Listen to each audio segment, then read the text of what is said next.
Did I scare you? No? Well, what if I told you that at some point during this video, there will be one jump scare? Anyways, hello! And let's talk about some spooky stuff.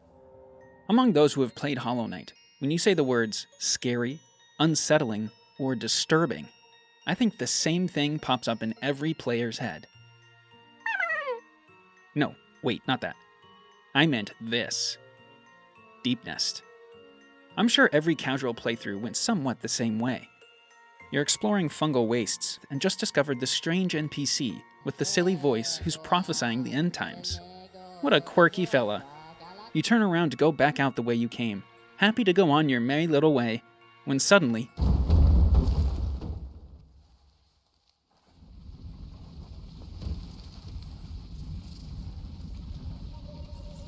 this happens. The beautiful world you've been exploring suddenly turns into a nightmare, complete with extremely limited visibility, enemies that crawl out of both the walls and floor.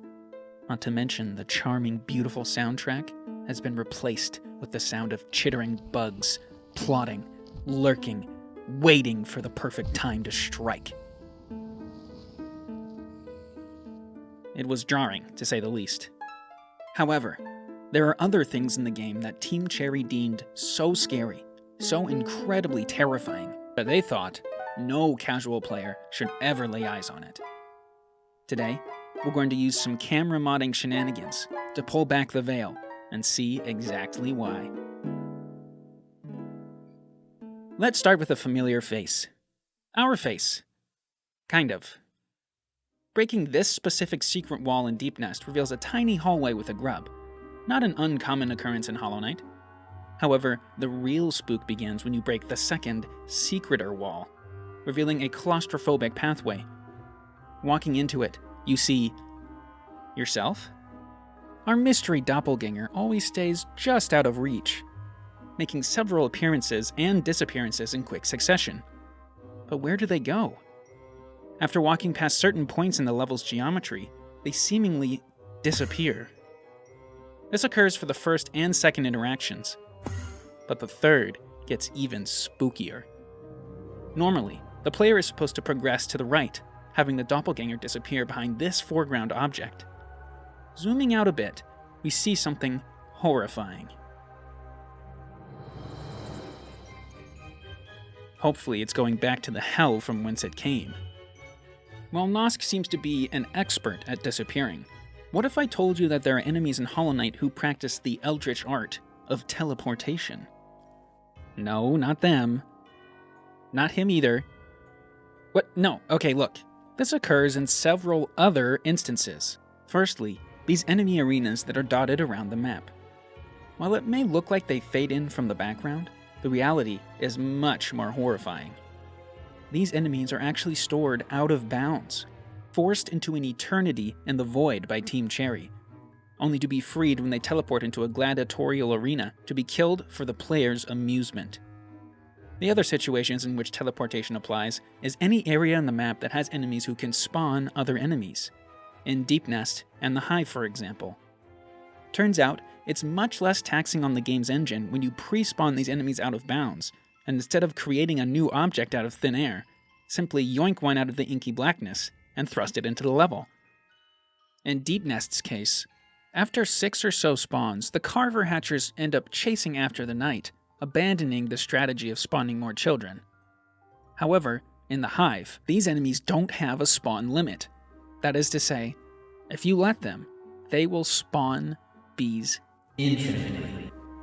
In fact, after a little while, the bees end up breaking, becoming incorporeal, not hurting the Knight, but still being able to be killed.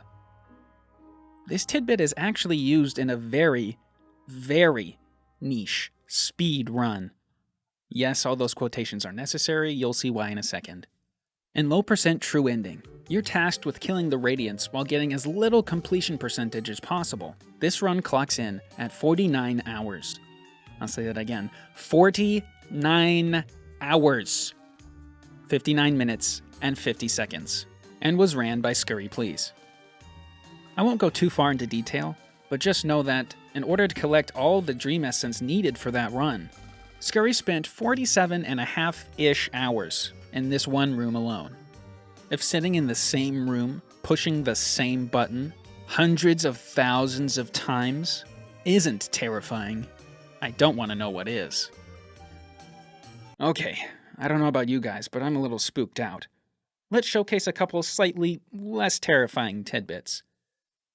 What if I told you that unbeknownst to the player, there's something always present in every single scene? This weird thing.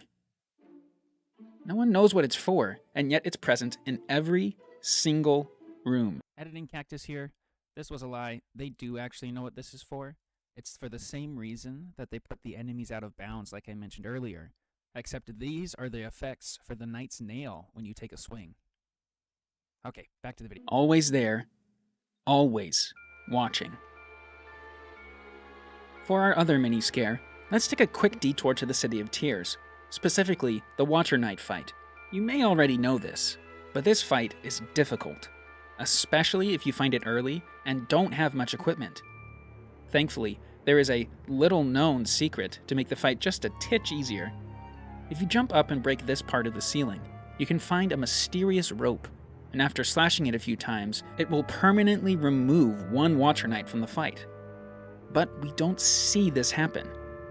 What horrifying, terribly spooky animation is TC hiding from us exactly? Let's find out.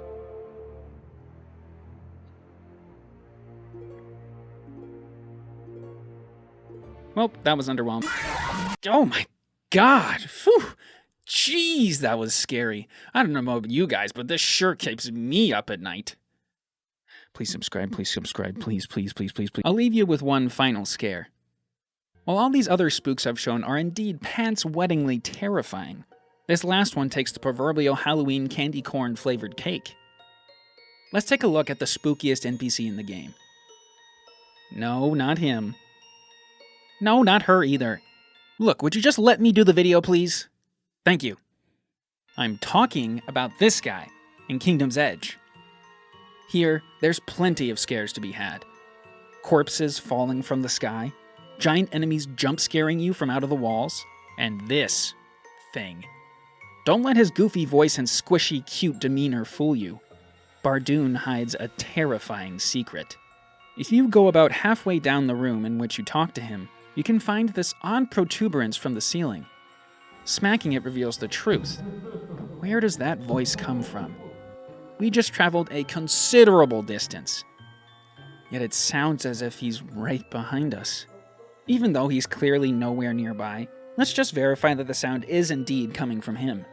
If we set our respawn point right next to him, smack the butt, then instantly force a hazard respawn to teleport upwards, we should, in theory, still be able to hear his voice.